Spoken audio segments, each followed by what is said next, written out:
For the adults, it was the nostalgia of the comic book that had been around for 20 years. But then there was an audience that in the 60s was almost impossible for anyone to get. And that was the teenagers and college kids. Adam and I did something different. We tried to reach through that television screen and grab the people and bring them into our world with us. Wonder of wonders, Burt Ward. It is fantastic to be chatting with you again. Hello, Citizen Craig. Now, look, I've found a fascinating bit of trivia about you that maybe even your most ardent fans may not know. You're the world's youngest professional ice skater. That's true. My father had a show called Rhapsody on Ice. So he would have two of the skaters come out and they hold my hands. And they would skate around the rink, and here's a 2-year-old skating around the rink, and people, oh, that's nice. He can stand up in the skates.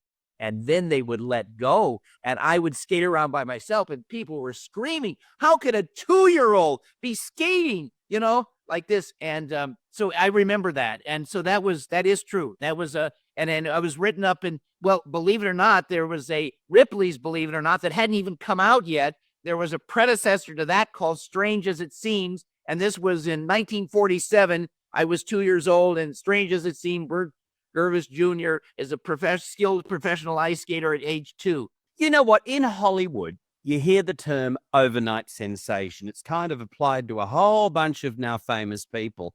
In your case, though, it was absolutely true, wasn't it? Mostly true, because I had been studying for years professionally. I'd also been studying at UCLA, where I was going to the university. But I had never tried out for anything, Craig. So in one respect, it was like all this study, and I was studying method acting. So I was going to the zoo 3 times a week to watch the kangaroos, to be able to take on the motion of a kangaroo. And then I was helping my father on the weekend sell real estate. And very fortunately, I helped my father sell a house to a very famous producer. His name is Saul David. He did the Von Ryan Express movie and Skullduggery and some other, the Our Man Flint photo movies as well. So he sent me to an agent. The agent said to me, I can't get work for the actors I've got. Don't expect to work for a year. I would never take you if this producer hadn't said, and you're lucky if you get a single line in a year and one chance. So it was about a couple of weeks later that I got a phone call from someone in that agent's office who said, there's something going on over there at 20th Century Fox. Tomorrow afternoon, we got a drive-on pass for you. Go over there, and they'll tell you where to park and where to go. They called me in, and I met this casting director. I talked to him no more than 3 or 4 minutes at the most, and he said, would you like to meet the executive producer? I said, sure. I mean, I'd never having gone out for an interview, I figured everyone got to meet the executive producer. No, that's not correct, but I didn't know that. And I went in and I met this executive producer, William Dozier. And I walked in, I said, hello, sir. And I shook his hand and he was like, oh my gosh. And he looked at me for a minute. He said, you're kind of big for this part. And I said, oh, but sir, I promise you, I won't grow anymore. And he laughed. And we asked me another couple questions, said, would you like to have a screen test? I said, sure. I mean, I figured everybody got to have a screen test. Well, that's not true either. One of the things in my screen test that I had to do was they said, you've done this fine scene with this guy, Adam West, who, of course, he turned out to be Batman. I was introduced to him 5 minutes before doing a scene with him. And, in 5 minutes, the two of us were laughing. We got along so well. In 5 minutes, we were laughing. And for the next 50 years, we laughed together all the time. We had such a good time. We just clicked, it would just work so well together. So anyway, they said, you've done a nice here scene, but we want you to do one more thing.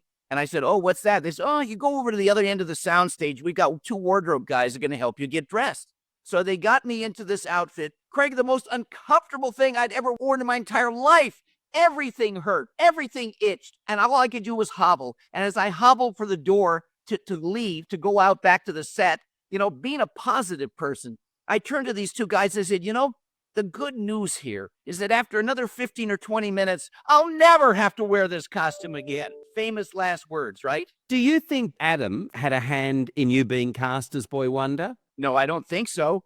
They were interviewing both. In other words, it was not just me, but he was sort of trying out as well, because there was another pair of actors, Lyle Wagner from the Carol Burnett Show, and they did scenes as well. Both were presented to ABC, and we were the ones selected. And, Batman became the #1 show in the world with more than 800 million people a week watching Batman, including in some of the communist countries. So what was that immediate and enormous level of fame like? Was that something all too overwhelming to take in at first? No, then let me tell you why. I'm 20 years old, going on 21. Adam, who was 37 at the time, was the closest person in age to me. And all the other crew members were in their 50s and 60s. These were the top pros in the business. So here you work on a soundstage, this cold soundstage, and let me tell you, they're giant and they're cold, and you work for 30 seconds and then wait 45 minutes to work for another 30 seconds to another 45, and you do that all day long, 5 days a week for 12 hours a day. And, it's not quite the glamour that you might think. Where I noticed things that really were different was my first personal appearance. That weekend that I made my first personal appearance, Adam West had filled Shea Stadium in New York. But I went up to a little shopping mall up in Tacoma, Washington, that's up by Seattle. And the local people had rented the University of Washington football team, the first 11 guys, offense and defense, just as kind of like chaperones, keep people from jumping and getting hurt and all that stuff. And I must tell you, they handed out 310,000 raffle tickets, one per person that weekend. When I arrived there, I had to have a helicopter get me to the building because you couldn't get within 5 blocks of the location. Cars were parked. People were sleeping, they're on the sidewalks, they're on the road, they're on the grass areas. I mean, it was full of people. And it was kind of a shocking experience. I do want to tell you one funny little story. I was getting dressed, and it's kind of like a mall, but they're big. And so I'm on one side getting dressed, and I have to walk all the way to the other side. And I've got all these giant football players, and here I'm only like 5'8". But in any event, I'm walking along and in my costume, and coming the other way were these 2 elderly ladies. And apparently they had not seen Batman. And so when they're walking, they see me in this costume, and one turns to the other and says, "Huh, damn hippie." And anyway, it was fun. The weekend was crazy. There was just the people crushing into, they had like hundreds of thousands of dollars of damage to the building from just crushing people and stuff like that. And so on one hand, yes, that's very impressive. It's also intimidating. It wasn't quite as much glamorous as you think it is. I mean, when our Batman movie came out, Adam and I went to New York. They had a bus with 17 police on the bus. We went to 33. We're supposed to go to 36 theaters. They said it was too dangerous to go to 3 of them. But we went to 33 theaters. At each theater was 70 to 100 police on both sides, keeping people back in barriers. We would come off and we were going to go in the theater. It would stop the movie. We'd talk, and then, people went nuts. But the crush of people, I had my costume ripped 3 times in 3 days, even with all the police there, just crushing. So it wasn't all that you think it was. But for me, wearing a costume, Craig, think of this, wearing a mask where you're sort of like watching a television. So you're seeing all these people do all this, crazy stuff, reacting, and yet you're back from it. You're watching through the TV screen of a mask. Why was the show so instantly phenomenal? It appealed to the most broad audience you can imagine. For children, it was hero worship. I mean, who wouldn't want to be a superhero? And so for children, hero worship. For the adults, it was the nostalgia of the comic book that had been around for 20 years. But then there was an audience that in the 60s was almost impossible for anyone to get. And that was the teenagers and college kids. Because at that time, nobody wanted to watch television. They want to cruise around on Friday and Saturday night, revving up their motors, going through around these drive-ins. But let me tell you something. It was the satirical double meanings, the suggestive statements, the innuendo that these kids had never seen on television. I mean, people that watch television, if you watch a police show, there's the good guys and the bad guys, and you're third party. You're watching from a distance. But Adam and I did something different. we tried to reach through that television screen and grab the people and bring them into our world with us. And the pows and the zaps and the excitement of the music, everything was bigger than life, and people love escapism. Who came up with your now iconic holy expressions? I mean, there was a holy expression for everything. We were doing 2 shows a week. You would have different writers, and not all the writers got the gist of how it was done. So Adam and I were allowed to change our lines if we felt that it was necessary. And you know what's really interesting? Most actors are directed by a director, meaning like, okay, not just stand here, but, oh, say it this way, or can you make it louder, or do this, or look here. No, Adam and I were completely left alone. Got to be a first. Other than saying, this scene is at the computer, or this is in the Batcave, or this, you run in when the villains are there. Other than that, I was never told how to say a line. But what I did and what Adam did, we reacted off each other. The more bigger he got and the more grand he got, the faster I got. In other words, we really worked together with such a chemistry. And I'll give you a quick scene to give you an idea. In the very first show, there's a scene where Batman and Robin pull up outside this museum. And we're going to climb up this building on the side. Of course, we don't want to attract attention, so we just go up the outside of the building.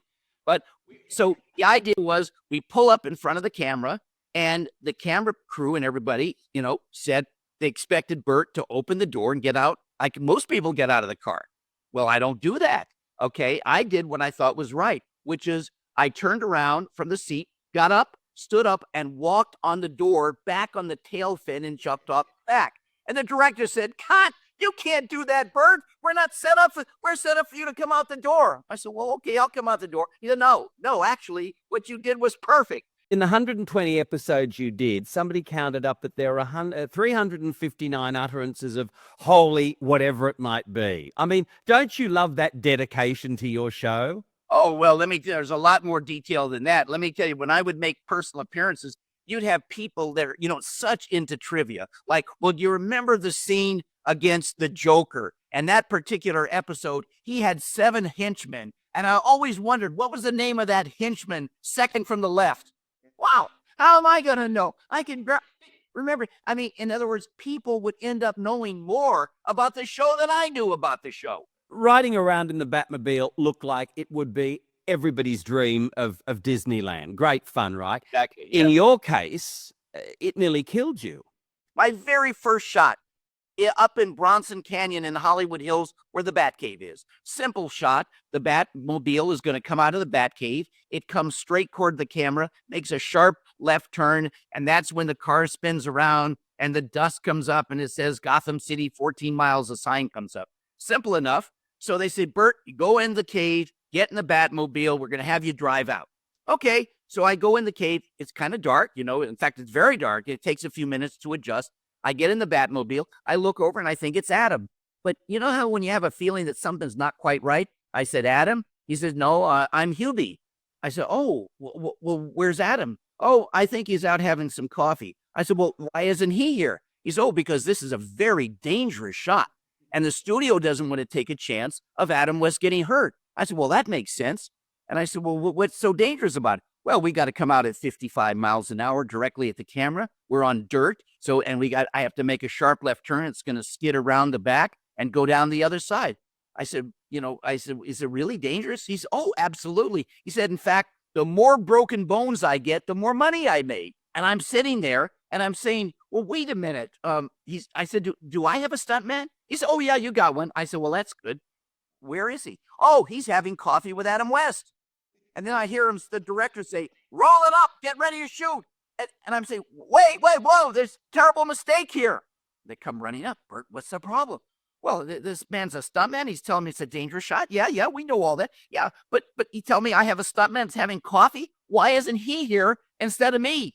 "Oh, you can't use him." Oh, well, why can't you use him?" "He doesn't look like you." "Oh, you mean you hired somebody to be my stuntman that doesn't even look like me?" Well, we couldn't find anybody else." Let me tell you what happened. Came out at 55 miles an hour. The stuntman was perfect. But as we made that sharp left turn, my door but the centrifugal force fell open. It opened on it, and I was thrown towards the door. The door knocked the cameraman off the camera truck, knocked a giant arc lamp off, and it fell over. Had it landed on somebody, it would have instantly killed him. And only reason I didn't fall out is luckily, I threw my arm behind me and I wrapped my little finger around the gear shift knob, but it pulled my finger out of joint. And it was incredibly painful. So now all of a sudden there's dust and everybody's running over. Bert, are you okay? I said, yeah, but my hand is killing me. And they said, geez, we can see even through the glove, your finger's twice the size. Looks like you had your finger pulled out of the joint. We got to take you to the hospital. I said, oh, okay. Well, where's the car going to take me to the hospital? Oh, we can't go now, Bert. Well, why not? Oh, we didn't get the shot. Oh. Okay, so now it's 7:30 in the morning. I left for the hospital at noon and had to do that shot 3 times more before they got it. That was day 1. And day 2, day 3, day 4, different things. Jumping out of a burning car. It was supposed to be burning, but as I started to jump out, the car blew up. And all I remember is the ground coming to my face so fast because it threw me to the ground. 2nd-degree burns in the back of my neck. Okay. Next day, I'm lying on a table that the Riddler is making a death mask of me, and Batman's supposed to blow in through the subway wall to rescue me. But the people who built the set forgot to build a breakaway set. You know, a breakaway set made out of balsa wood. With a little charge, everything falls apart. Oh no! Now there's no time. There's no 3 weeks to rebuild this set. So what do? That special effects guy comes in with 2 half sticks of dynamite and nearly blew the entire soundstage down. I'm tied down with my arms like this. A 2x4 comes down and breaks my nose, lands right on the bridge of my nose, broken nose. Back to the hospital. And now you've got the same doctor. I guess he was on duty all week. He's saying to me, you know, maybe your accident, maybe this is not the right business for you. You know? I mean, and then there was 2 more things that happened that week. And honestly, can I tell you something? I wasn't sure I was going to survive the first week, but the studio was so smart. They took out this multi-million-dollar life insurance policy on me. Okay, they're really smart. And by the end of the 3rd season, I could swear they were trying to collect on that policy. Your boy Wonder Tights, of course, became something of an icon. True confessions, Bert, what were they like to squeeze into? I called them my Python pants. There was a very embarrassing thing. Well, the Catholic Legion of Decency, which I didn't even know existed, they complained to the network that Robin had an unnaturally large bulge in his tights. And so they sent these wardrobe guys down. They say, we got to do something about it. I said, oh, come on. Oh, no, Bert, you don't understand. They could put a pressure on the network, and the network's putting pressure on Fox, and the Fox is putting pressure on our production company. They tried every contraption, and nothing worked. And all I can tell you was they finally found this quack doctor who gave me these pills.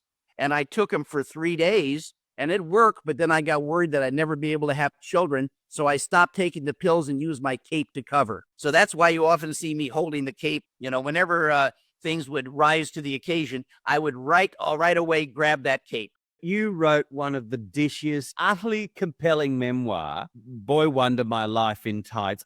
For those who have not managed to get their hands on this, you absolutely must. I've always been a very honest person. In other words, I don't candy coat. I don't cushion it. Whatever it is, if somebody asks me a question, I tell them the truth. So when I first came out with the book, because I told it just like it was, I wasn't a professional writer. I just told the stories that happened in my life. And I would tell people, though, this is pretty wild stuff. So, you know, if you're not prepared, don't read it, right? Yeah. And you know what people would say to me? They say, you know, Bert, I read your book, and I know you warned me. You warned me very clearly ahead of time about what I would read. But I must tell you, I was really shocked by this. But once I got over the initial shock, I loved it. And there's some pretty wild things that we did, but you know something? This was a different time. This is not cool. This is the 60s. This is the period of free love and flower children. And you know, I mean, and Adam and I, we always were such fun-loving people in such a, you know, good way. We were always great with children. I know when we would make appearances, so many people would say, oh, well, take off your mask. We want to see what you look like. Oh, no. When Adam and I were in costume, we never broke character. We protect that for children. You know, so we could talk to people on different levels. The adults would ask adult questions. kids would ask, like, where's Catman? And, oh, Batman's hot on her trail, and things like that. But everybody, we responded to where they were. And I think for the most part, people loved Adam and I because we were very kind to them. And we always took extra time, sign autographs, take pictures with their family, this or that. Oh, yeah, all right, bring them all in. Let's take that kind of stuff.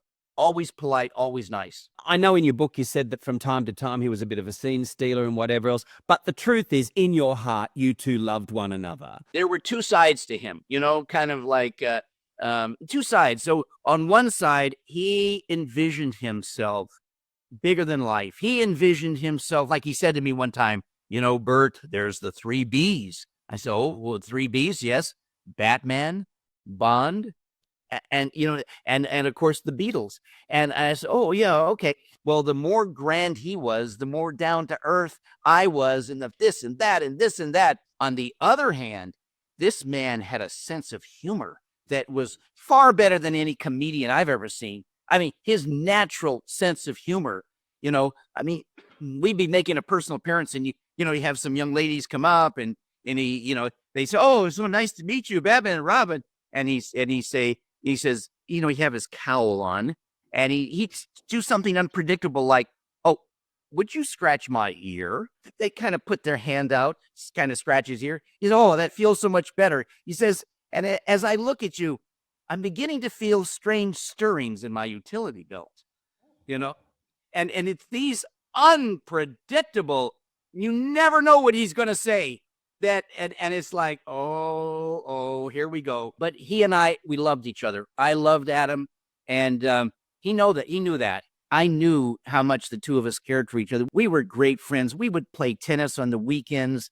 He was a wonderful family man, and Tracy, my wife, and I have such deep love for each other. But we actually have some video of him coming to meet me at one of the appearances, and he pretended that he was just somebody in line, and that's when he first met Tracy. Sure, we could disagree on some scene or this or that, but it was so minor and so inconsequential, and 5 minutes later, we're laughing and going out for dinner, and just, we really loved doing it, and people saw this chemistry. Craig, let me tell you something. All of the great duos have had a special chemistry. There's a, great contrast, right? Like Abbott and Costello, Laurel and Hardy, Johnny Carson, Ed McMahon, all the greats in history have had contrast. So whereas Batman is gigantic and proud and grand and bigger than life, I'm like this wild kid, and let's go. And that's my nature, you see. So the more he got grand, the more I got kid-like. And in fact, my wife keeps telling me I never grew up. Okay. And I don't think that's a bad thing, actually, It's a great thing. Adam's death in 2017 must have really knocked you about. Yes, I didn't know it was coming, and I don't think he knew it was coming. And there's some things here that I don't feel comfortable about. I don't know exactly why. I wish the people around him had called me and let me know. I could have gone seen him in the hospital. I would have treasured that. And I somehow, in the back of my mind, my wife Tracy keeps telling me, Bert, if you'd had a chance to talk to him, things might have changed differently. 2 or 3 weeks before, we made an appearance together. So this was a complete shock to me.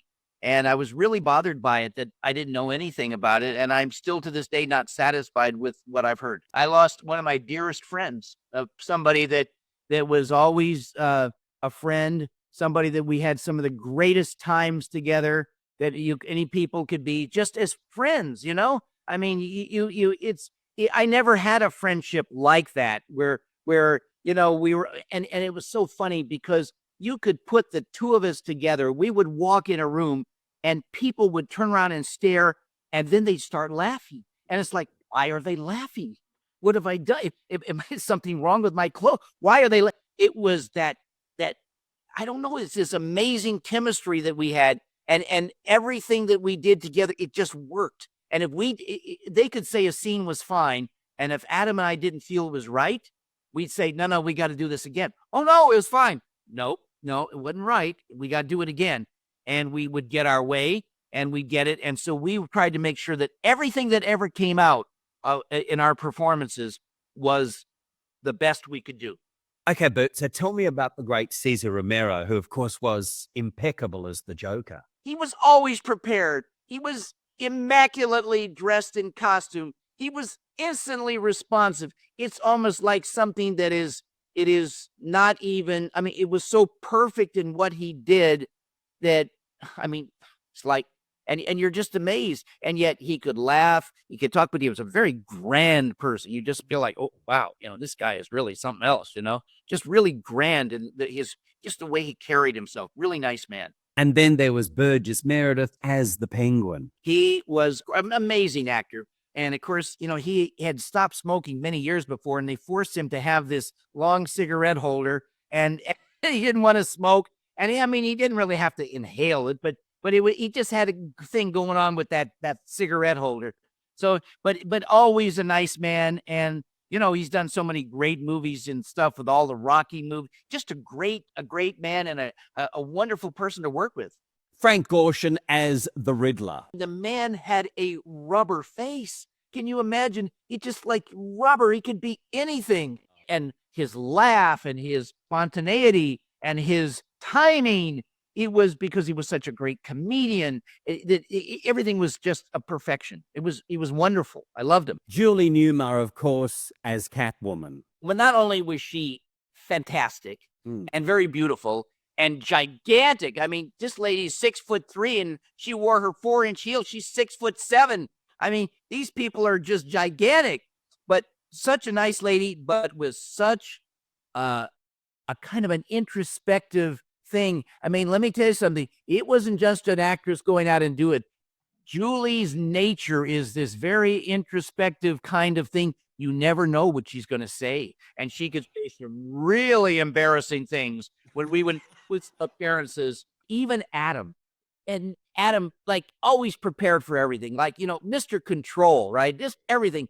And yet when Julie would be around, he was on guard because he could tell she was, in a very sweet way, but in a very powerful way, totally unpredictable. She could say something that just, oh, geez, embarrass you to death. I mean, Eartha Kitt, she was Catwoman as well. Yes, there were 3 Catwomen. Julie Newmar was the main one. When we did the Batman movie, which was after the first season, Lee Merriweather, because Julie had committed to do a film, and Leanne Merriweather, what a sweet lady. Oh, my God. Jobs. And then, of course, Eartha Kitt. Now, Eartha was there for one show. And, you might think you have time. I didn't have much time to talk to her. And I wish I did. Just so many great actors and actresses. And then they had so many that wanted to be on the show that couldn't be on the show because you only have so many episodes. So that's after the first season, they created that special event of us walking up the side of the wall and a window opens. First one was Sammy Davis Jr. And then there was Jerry Lewis and Don Ho and Betty White. It was, for me, I was a kid in a candy store. What about Vincent Price? What was he like? When I first said hello to him, he was so nice. But I'll tell you, there's a story that he and Adam played a trick on me. And this was the final fight scene because, he was Egghead. And there was a big fight scene at, quote, Old McDonald's farm. Right? Yes. Which is a famous fable. Yeah. Anyway, the scene is that I've been captured. Vincent Price has got me around the neck and a neck hold. And he's got eggs right there, and Batman breaks in, and they have this dialogue back and forth, and between each statement, he cracks an egg on my head, right? I mean, a real egg. Well, they decided to have some fun, and their idea of fun was each one of them would make a mistake intentionally, where they have to shoot it again, and they had 11 takes, where every one of those takes, there were 3 eggs broken on my head. There were 33 eggs broken on my head. And I got to tell you something, 1 or 2 or 3 or 4 or 5 eggs doesn't bother you, but 33 eggs, it was hurting. And I had this sticky egg shampoo going down my shirt, going in, down my back into my trunks, all the way into my leotards. It was, oh, let me tell you. So, when they finally got it right, and they're two laughing, and I say, you're purposely doing this. Oh no, Bert. Oh no. It just didn't work right. I said, come on, Vincent, you're a pro. You would never make a mistake like. Anyway, so what happened was at the end when they finally got it right, I was supposed to pick up a half a dozen eggs and take the half a dozen eggs and throw it at him, right? Well, I was furious, okay? And I don't get mad easily, but I got really mad because all these eggs cracked on my head and it hurt. I picked up a dozen eggs and I went over to him. I didn't throw them at him. I went over and I smashed him so hard on his egg head that it moved the egg. The egg was off kilter there a bit. Away from showbiz, you are a real-life superhero. You and your wife actually work with this together. For Gentle Giants, the large dogs, the Great Danes, you both run this rescue service, and you have the biggest hearts almost of anyone in the world, in my view. Well, thank you.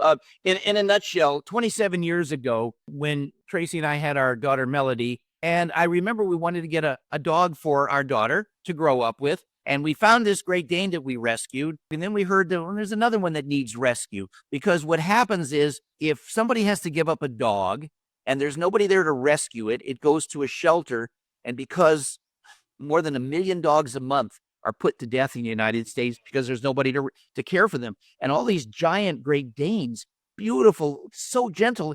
I said, my gosh, all these dogs are dying. Tracy, we've got to do something. This is the first week of August of 1994. I said, just for a couple of weeks, let us take these. We've got 5 acres here on our property, beautiful area. Let's take them here. And just for a couple of weeks till we find somebody else to take it over. Well, Craig, it's been 27 years. I'm still looking for that person to take this over. By the end of August, 3 weeks later, in our house, because none of them have ever stayed outside. These are house dogs, as big as they are.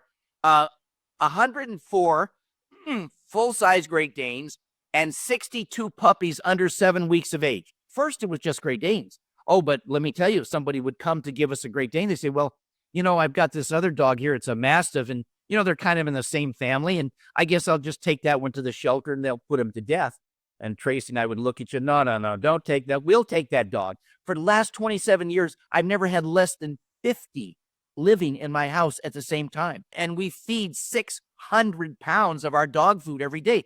And so when these dogs were dying so young, I said to Tracy, I don't know, we got to do something. They deserve to live longer. They only live 7 to 9 years. Mastiffs and Irish Wolfhound live 6 to 8 years. So we spent of our own money $4 million, okay, which tapped us out pretty good. And we developed the finest food in the world. It's different than every other dog food. We have dogs, including giants, living up to 27 years. And consistently, our dogs are living twice their normal lifespan. It's called Gentle Giants. We take no salary from, zero, not a single dollar in salary. This is all about making the finest food in the world. And the whole idea is to make a better world for all of us everywhere. And so we're trying to inspire people.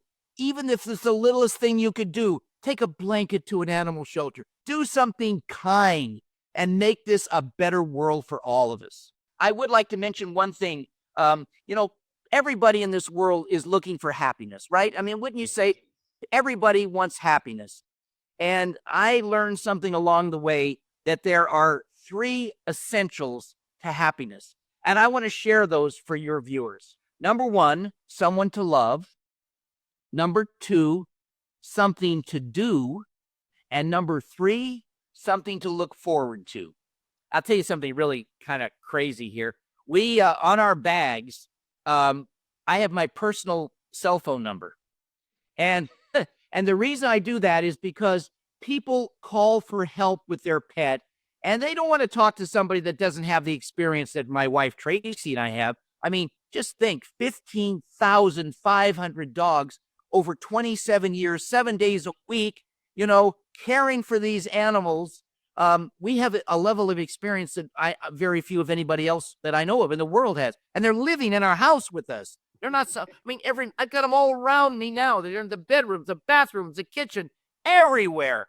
Okay. And if they go to our website, gentlegiantsdogfood.com. Oh, there is it. Go, hold on. Let me get this picture on here for it. Yes, let's do it. Can share this here. Greg, now look at this. Look at the dog bedroom. Tracy and I are in the back room.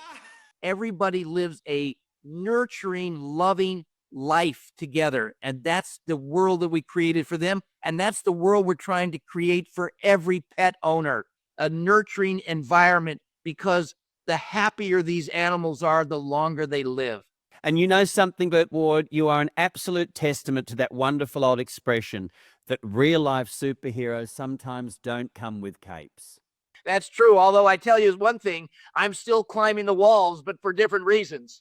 You're amazing. Thank you, Bert. It's been a joy chatting with you. Well, thank you. Be safe for you and everybody in the country. You know, my Tracy and I send our love to all of you. And if you have pets, be kind to them. You'll get it back tenfold. You know, and then as we said on Batman, to the Batmobile. Look, if you liked that chat with Bert and you love the stars that we love, which are those great legends of television, of the movies and music, you know what you do? You hit that little subscribe button that's down there. And that means I can join you for a next exciting installment of Celebrity Drop. I look forward to seeing you then. Bye.